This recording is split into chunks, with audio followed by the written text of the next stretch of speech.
Asbel, rassemblement de jeunes patriotes, a organisé dimanche une grande activité à l'Université libre de Kinshasa afin de promouvoir l'autonomisation des femmes. C'est à l'initiative de son président national, Diersingimbi Kinkela, baptisé Mwasi Alokumu. Cette journée a combiné compétitions sportives, conférences débats et actions de solidarité placées sous les thèmes droits garantis, autonomisation durable pour toutes les femmes et jeunes filles en RDC.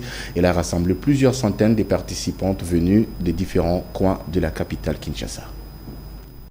L'activité Mwasi Alokumu, entendez femmes d'honneur, organisée par le président national de l'ASBEL, le rassemblement de jeunes patriotes Diersingimbi Kinkela, dimanche 15 mars dernier à l'ULK, a débuté par la séance sportive de Nzango, un jeu très prisé par les femmes et ont opposé les mamans du camp Onatra et celles des Kingabwandano, toutes membres du RJP. Dans une ambiance de convivialité et très animée, les deux équipes ont offert un spectacle apprécié du public.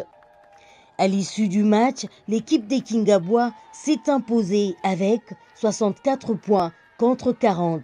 Au terme de la rencontre, le président national du RJP, Diersingimbi Kinkela, l'infatigable, a procédé à la remise de médailles à toutes les joueuses avant d'offrir les trophées à l'équipe victorieuse. Question de les encourager.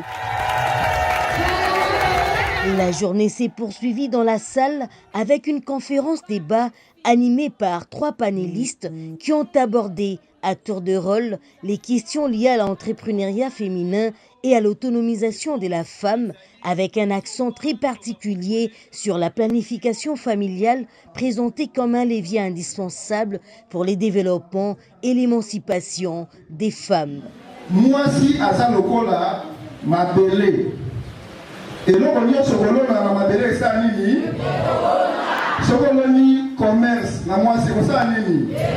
Diersingimbi Kinkela réaffirme son engagement à faire de la promotion des droits de la femme l'une de ses priorités, en droite ligne avec la vision du chef de l'État, Félix-Antoine Tshisekedi Tshilombo, champion de la masculinité positive.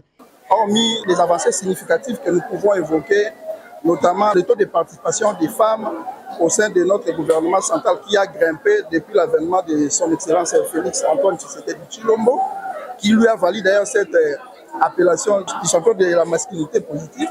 Mais il reste encore un long chemin à parcourir, notamment les femmes doivent prendre à bras le corps pour atteindre cet objectif qui est noble pour leur combat. Là, je dirais au chef de l'État, son Excellence Félix-Antoine Tshisekedi Tshilombo, que nous appelons affectueusement Fachi Béton de poursuivre avec ces efforts qu'il est en train d'entreprendre pour que la paix revienne effectivement au Congo, pour la justice sociale, pour le développement de notre pays.